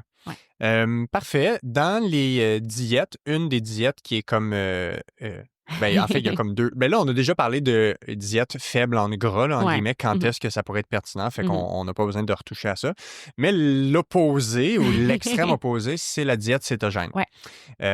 Qui, je sais pas si c'est encore, toi, tu le saurais plus que moi. Est-ce que les gens en parlent encore beaucoup? C'est encore à la mode? Là, c'est beaucoup genre jeûne intermittent, on dirait, là, puis low carb. Mettons, 2016 à 2019, c'était vraiment fort sur la diète cétogène. Là, je te dirais, depuis 2-3 ans, c'est pas mal le jeûne, mais diète céto, je me fais encore questionner là-dessus. Je me rappelle quand tu étais passé à l'épisode pour la première fois dans les premiers 20 épisodes, je crois, 17, si je ne me trompe pas, j'ai envie de dire.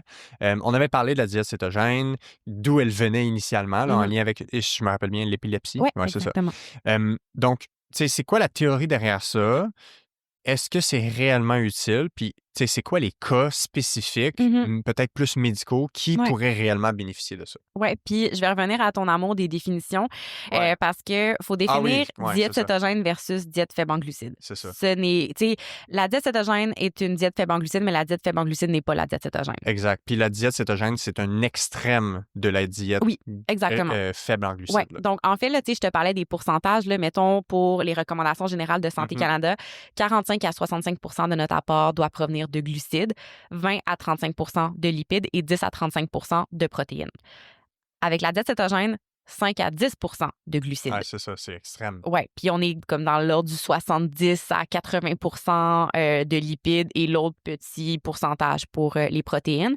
Et quand on dit diète cétogène, ça va faire référence à l'induction de l'état de cétose. L'état de cétose, c'est le moment, en fait, où il n'y a plus suffisamment de glucides pour que le corps puisse subvenir à ses besoins. Il va donc utiliser les gras pour venir générer de l'énergie et les acides gras ne vont pas le faire directement. Ça va passer par la production production de corps cétoniques. Il y en a 3 qui, eux, vont pouvoir justement apporter de l'énergie au corps. Donc, tu peux consommer, mettons, je sais pas, une diète qui a 20 de glucides, qui est pas beaucoup, mais tu seras pas forcément en état de cétose. Ouais. Donc, quand on parle de diète cétogène, et surtout, c'est important ça pour les applications médicales, l'induction de l'état de cétose est importante. Ça prend un, en guillemets, extrême dans le nombre de peu de glucides qu'on prend pour générer ce réel effet. Ouais. Puis pour donner, tu sais, je donne des pourcentages, mais donner peut-être une idée plus concrète, là, quand on est dans l'ordre du 5 à 10 là, ce serait tu manges une pomme, puis quelques raisins, puis tu as bossé ton apport pour la journée. Ouais. Puis tu sais, on s'entend, là, tu manges un brocoli, il y a comme 1 ou 2 grammes de glucides, puis ce 1 ou 2 grammes-là, mais il s'accumule. Donc, pour pas dépasser, des fois, c'est comme 20 à 30 grammes uniquement dans ta journée. C'est vraiment, c'est quelque chose. Ouais, c'est ça. Fait que des fois, les gens vont dire qu'ils font la diète cétogène, mais si tu regardes concrètement, ça ne correspond pas à la définition d'une diète cétogène. C'est plus une diète faible en glucides. Légèrement ou sévèrement faible en glucides. Oui, exactement. OK, parfait. Puis là, on a parlé de l'épilepsie, qui est initialement, je pense, une des diètes qui avait vraiment été documentée comme ayant un effet. Y a-t-il d'autres indications médicales qui sont vraiment bien appuyées pour dire ça justifie le fait de recommander cette diète-là de façon encadrée, là, évidemment? Oui.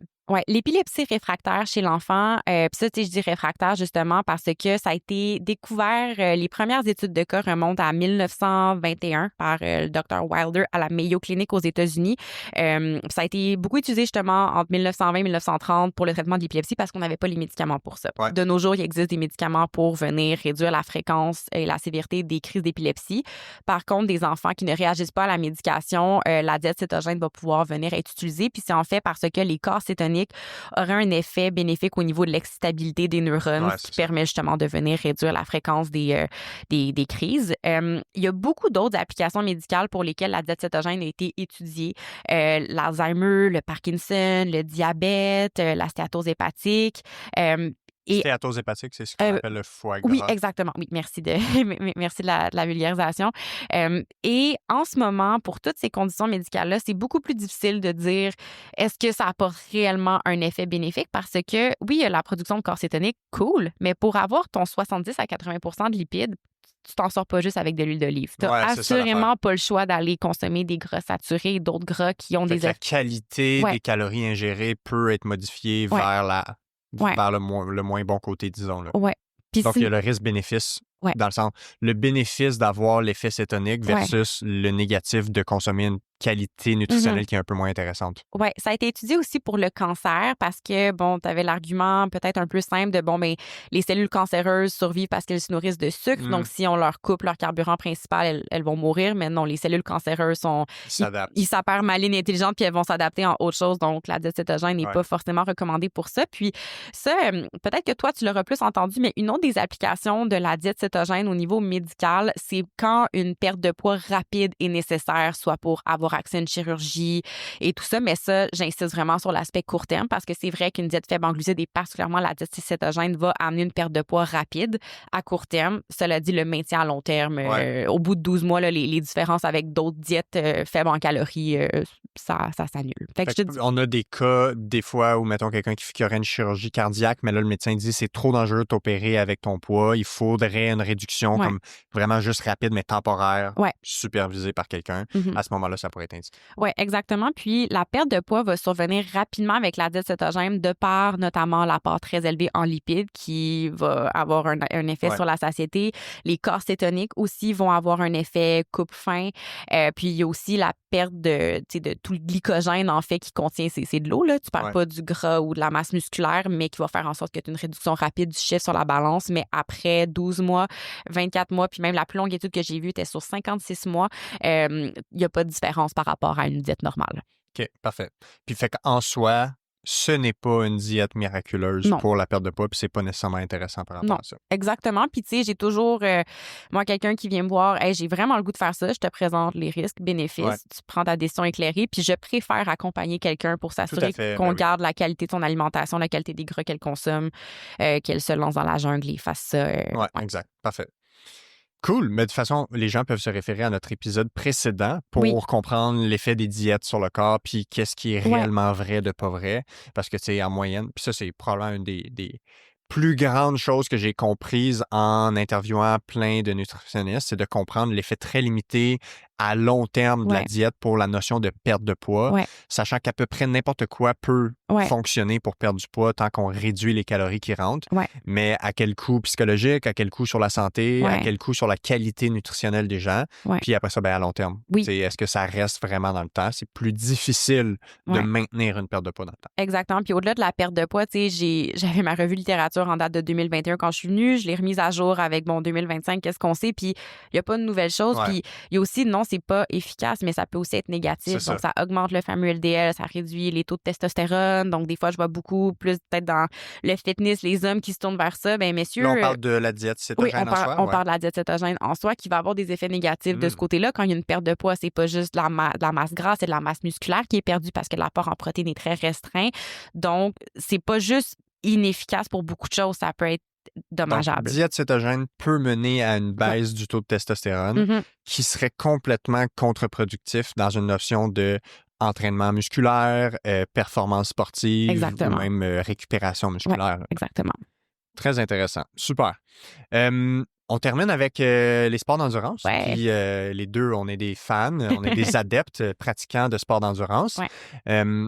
Bon, il y a moi, j'ai déjà fait un épisode avec nos amis Ève Crépeau et Nicolas Leduc-Savard, qui sont nutritionnistes, qui sont des défendeurs, les chevaliers des glucides. Donc, on sait en moyenne, les gens comprennent vraiment mieux maintenant, je crois, là, ou c'est peut-être mon biais de les gens qui m'entourent, là.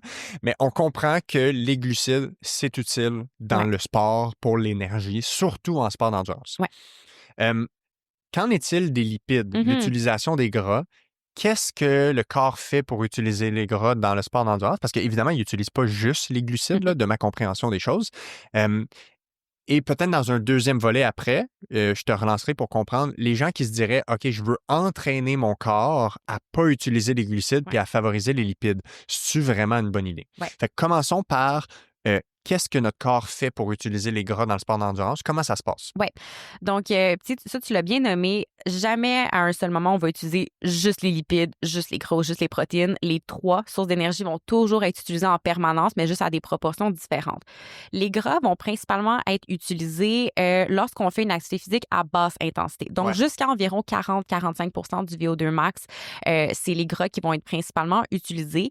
Et ça se produit à des niveaux de VO2 max plus bas parce que l'utilisation des lipides a un coût énergétique qui est important. Ça nécessite beaucoup d'oxygène. Et là, si tu fais de l'activité physique à basse intensité, de la marche, de la fameuse zone 1, zone 2 que tu as déjà abordé dans d'autres épisodes, on va plus aller... Le pace du bonheur. Oui, le pace du bonheur. On est plus du côté des lipides. Par contre, lorsque l'intensité de l'exercice augmente, donc si tu fais un sprint, tu es dans ton événement, ton dernier 200 mètres où tu veux fumer ton ami, je te garantis que c'est beaucoup. Je te garantis, c'est documenté que c'est c'est pas ton avis. C'est pas mon opinion. C'est les glucides qui sont utilisés préférablement parce que là, on rentre dans des zones d'anaérobie où là, justement, il faut une production d'énergie qui requiert pas forcément d'oxygène. C'est ça. Dans le fond, c'est que l'utilisation des lipides est efficace pour générer de l'énergie, mais ça coûte de l'oxygène. Exactement. Donc, à une intensité plus faible, le corps est capable de faire ça et c'est un mécanisme qui est bien fonctionnel et efficace. Mais dès qu'on augmente l'intensité, là, ça devient plus rentable de faire ça. Ça coûte trop cher puis on n'est pas capable. Puis aussi, on n'utilise plus nécessairement d'oxygène pour créer notre source d'énergie. Plus l'intensité s'en va vers le maximum. Parfait. C'est clair, ça? C'est relativement simple, honnêtement. Des fois, c'est pas besoin d'être plus compliqué. Non, c'est vraiment, c'est ça qui est ça. Parfait. Puis là, il y a eu, ou je sais pas si c'est encore d'actualité, une mode où on entraîne le corps à utiliser plus les lipides. Donc, le fameux entraînement comme low carb, là, ou de pas faire de la supplémentation en glucides pendant l'effort. Est-ce que ça fonctionne? C'est-tu plausible? Ou est-ce que, à part la basse intensité, que là, oui, ça fonctionne, qu'est-ce qu'il faudrait savoir en lien avec ça? Oui. Donc, tu sais, quand toi et moi, on parle beaucoup souvent du concept de plausibilité. Donc, est-ce que l'hypothèse est plausible? C'est ça. Et dans ce cas-ci, honnêtement, oui, on pourrait s'intéresser, OK, les sportifs, surtout dans des épreuves d'endurance de longue durée, on a une demande énergétique qui est hyper élevée. Et on rappelle que pour 1 gramme de glucides, on a 9 calories. Donc, ce serait... 1 gramme de lipides. Attends, oui, mon Dieu. 1 gramme de glucides, chance 4 grammes. Merci de calories. merci de reprendre mes lapsus. Une chance que j'ai appris assez de choses avec le temps. 1 gramme de lipides, pardon, pas 1 gramme de calories, mon Dieu. 1 gramme de lipides apporte 9 calories. Ce serait hyper utile qu'on soit capable de carburer là-dessus, c'est certain.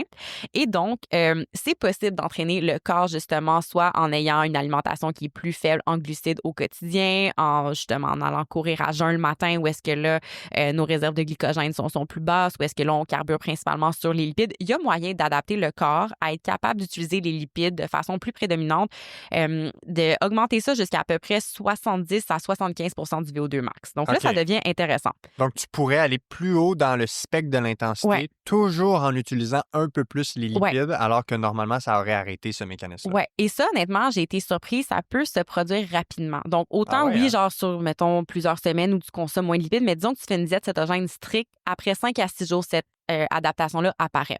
Mais là, dénouement important à l'histoire, ça ne se traduit pas par une amélioration de la performance. C'est ça, parce que c'est ça la mesure au final. C'est pas est-ce qu'on utilise mieux les lipides, le outcome, c'est est-ce qu'on court plus vite, est-ce qu'on performe mieux. Exactement. Et pire encore, non seulement ça n'améliore pas la performance, mais ça peut nuire à la capacité du corps d'utiliser le glycogène. Ah ouais? Ouais, donc ça bloque l'entrée d'énergie ou la voie métabolique la plus intéressante pour produire notre énergie. Exactement. Donc, tu sais, oui, on est capable d'entraîner le corps à s'adapter à utiliser plus de lipides, mais après, dans un contexte de performance, on voit pas d'amélioration. Et là où est-ce que c'est problématique, c'est que ça va faire en sorte que ton corps n'est plus aussi efficace pour venir utiliser sa source d'énergie préférée qui est les glucides. Donc, puis tu sais, à ce jour, je lisais, il y a une auteure, c'est une nutritionniste du sport, Louise Burke, qui a fait énormément de recherches. Son nom me dit quelque chose. Oui, une pionnière sommitée dans le domaine. Oui, ben tu sais, c'est elle qui corrige les examens pour la maîtrise du Comité international olympique en nutrition sportive. Fait que tu sais, on est dans bien positionné dans le domaine. Puis tu sais, elle a fait beaucoup de travaux là-dessus, puis c'est justement ce qui était observé. Donc, OK, quelqu'un qui veut introduire une périodisation de son apport en glucides, en lipides pour tenter d'améliorer ses adaptations. En ce moment, tu sais, moi, c'est tout le temps, OK, toi, comme athlète, c'est ça que tu veux faire, je te donne l'information, tu prends ta décision éclairée, mais en ce moment, on n'a pas d'appui scientifique qui justifie cette utilisation-là pour une amélioration de la performance. Il y a 2 questions que j'ai. Je vais essayer de me rappeler de la deuxième pendant que je pose la première. Est-ce que le mécanisme par lequel ça nuit à la performance, c'est justement le blocage de l'efficacité d'utiliser les glucides? Est-ce qu'on sait si c'est ça le principal mécanisme par lequel ça nuit à la performance? Probablement. Donc, tu sais, moi, ce que j'ai vu, c'est, du moins dans les études que j'ai lues, c'est pas tant, tu sais, oui, il peut avoir, disons, quelqu'un qui est pas adapté à utiliser les lipides, qui coupe son apport en glucides, ben oui, c'est sûr que tu as une diminution de la performance. Alors que ceux qui sont adaptés, l'effet sur la performance était neutre. Il n'y avait pas forcément une diminution. Par contre, justement, les voies métaboliques qui font en sorte que, justement, tu utilises moins ton glycogène de part probablement, puis tu sais, ça, c'est un mécanisme peut-être plus pointu, tu sais, que je connais pas forcément tous les détails, mais parce que tu as une abondance de 2 substrats, ton corps peut parfois plus se tourner vers un que vers l'autre. Et puisque dans les jours avant, tu l'habitues à se tourner vers les lipides, il y aurait une préférence. Oui, exactement, mais cette préférence-là n'est pas forcément souhaitable. OK, parfait. Puis, en ajout à ça, je me souviens dans une conférence en nutrition sportive, je pense que le seul cas où il y avait un exemple de cas où il avait documenté que là, ça peut être vraiment pertinent, cette adaptation-là. Puis bon, les mesures de performance sont pas forcément importantes. C'est si t'es, disons, un alpiniste qui s'en va en Arctique, qui va justement dépenser beaucoup d'énergie sur des longues périodes de temps, mais une intensité qu'on est plus, modéré, mais où est-ce que là, on s'en fout de ta vitesse? Là? C'est juste que tu as une tâche importante à accomplir sur plusieurs jours dans des contextes qui sont très, très difficiles. Fait que ça, c'était comme le seul cas où on aurait pu voir où ça pourrait être justifié, ce qui n'est pas la majorité des gens. Parfait. Puis mes 2 questions sont devenues 3. Vas-y. Je passe à la deuxième. La deuxième est... c'est quoi donc? En fait, je vais commencer par la troisième parce qu'elle, je l'ai en tête. Moi, quand je fais de l'ultra-trail, j'ai souvent... ça rentre très bien des aliments gras. Genre un hamburger, une pointe de pizza. Aucun problème dans un 50-60 km de course à rentrer ça. Est-ce que ça a une utilité? Est-ce que... parce que des fois, ça peut être aussi pour changer l'espèce de... comment dire? La fatigue du goût sucré, bien que là, on pourrait consommer des glucides plus salés, là, comme patates, etc. Mais est-ce que l'utilisation des gras comme aliments en supplémentation, ben pas en supplémentation, Oui, mais oui. Non, je comprends ce que tu d'ingérer veux du dire, ouais. gras quand je fais un sport d'ultra-endurance, est-ce que ça peut être intéressant? Ce qui peut se passer dans ces cas-ci, pour moi, il y a 2 choses qui me viennent en tête. De un, oui, tu veux changer le goût salé. Puis aussi, ton corps veut pas, quand tu fais cet effort-là, même si tu manges pendant, tu finis quand même en déficit énergétique Ouais. pendant ta course. Donc, le corps, si tu le nommais tantôt, est assez bon pour envoyer des signaux de OK, là, je veux quelque chose qui va m'apporter beaucoup d'énergie, qui est dense. De là, l'attrait vers le gras. Puis il y a aussi, en fait, quand on fait des longs efforts comme ça, les glucides passent rapidement Ouais. dans l'estomac. Il y a moins l'effet de satiété. Exactement. Puis à un moment donné, tu sais, sentir que tu as faim quand tu fais un effort, c'est pas cool. c'est hyper déplaisant. Donc, les lipides, justement, tu sais, puis pas en quantité astronomique, de venir apporter la sensation qu'il y a quelque chose dans ton estomac, ça peut être plus plaisant, si on veut, ou rendre la suite de l'effort plus simple. Est-ce que ça pourrait potentiellement nuire à la performance ou dans une quantité raisonnable, non? C'est vraiment du cas par cas.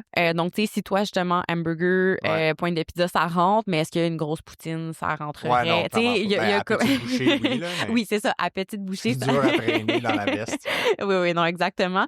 Fait que, tu sais, ça, est-ce que ça va nuire? Pour moi, c'est tout le temps aussi l'aspect de, tu sais, l'aspect psychologique est important, là, que mon coureur, il arrive à son ravito, puis il est au bout de sa vie, puis là, oh mon Dieu, ces 2 bouchées de poutine le ramènent dans un... Il y a un reset psychologique, même si, ouf, OK, là, en ce moment, il y a peut-être un coût énergétique plus important, mais le bénéfice au niveau psychologique, puis au niveau de la satisfaction, je veux dire, quand tu es en douleur dans ta course, n'importe quoi qui apporte un apaisement, tu vas venir le chercher. Donc, c'est tout le temps de venir voir, justement. Puis encore là, tu sais, ça, je le pratique, là. Je le pratique avec mes sportifs, justement, de venir voir, OK, comme si c'est une course qui est importante pour toi, tu es en plein milieu, et c'est peut-être pas de te taper une poutine for fun la première fois, ça se peut que tu regrettes. Si tu l'as jamais testé, exactement. Je pense à l'ultra-cycliste Henri Do, il fait sa traversée d'Amérique à vélo, puis qu'il est toujours sur les burgers. Là. Oui. Puis je rajouterais aussi que souvent dans pour de l'ultra, justement, là, tu mets tellement, tu sais, ton corps est tellement dans le rouge que, ultimement, tu veux juste faire rentrer de la bouffe. Ouais, c'est ça. À ce point-ci, peu importe que tu rentres, il faut que ça rentre. Le corps va s'arranger. Exactement. Donc, voilà.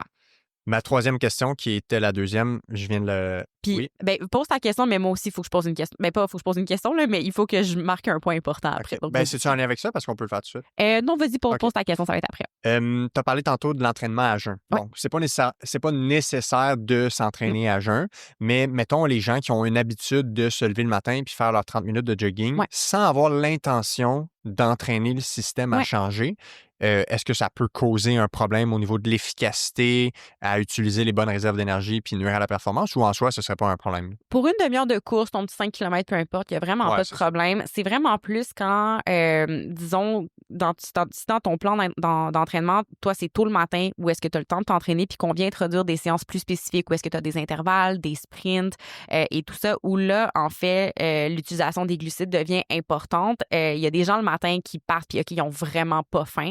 Mais dans ces cas-ci, ce que je vais suggérer, ça va être d'apporter une source de glucides, que ce soit de s'apporter un gel, une boisson riche en glucides quelconque à consommer pendant l'entraînement pour au moins avoir le substrat qui est important pour aller chercher tes cibles de performance. Parce que si toi, tu vas courir le matin juste parce que ça te fait du bien, puis c'est ça, il n'y a pas de problème. Mais si après, tu as du mal à aller atteindre les seuils que tu dois atteindre pour des entraînements plus spécifiques, bien là, dans ce cas-ci, de venir introduire des glucides pendant, ça peut être important. Ou de trouver une façon de, tu sais, ça peut être un verre de jus le matin, là. Ça n'a pas besoin d'être un gros déjeuner. Puis de toute façon, si tu vas courir directement après, tu veux vraiment majoritairement juste une source de glucides. OK, parfait. Ouais. Puis, juste en lien avec ça, puis après ça, on reviendra à ta question. Ouais. Est-ce qu'il peut y avoir une certaine utilité à augmenter un petit peu le spectre dans le VO2 max par lequel tu es capable d'utiliser les gras? Sans aller jusqu'au bout, y a-t-il un bénéfice ou en général, c'est bien régulé?